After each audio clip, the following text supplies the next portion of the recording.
கிறிஸ்துவில் பிரியமானவர்களே, இன்றைய நற்செய்தி வாசகத்தில் இயேசுவை சுற்றியிருந்த மக்கள் கூட்டத்தில் விசுவாசிகளும் சந்தேகவாதிகளும் கலந்திருந்தனர்.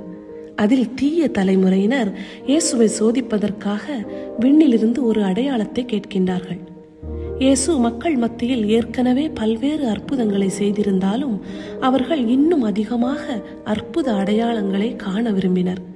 இந்த வற்புறுத்தல் அவர்களின் பிடிவாதமான இதயங்களையும் நம்பிக்கையின்மையையும் வெளிப்படுத்தியது.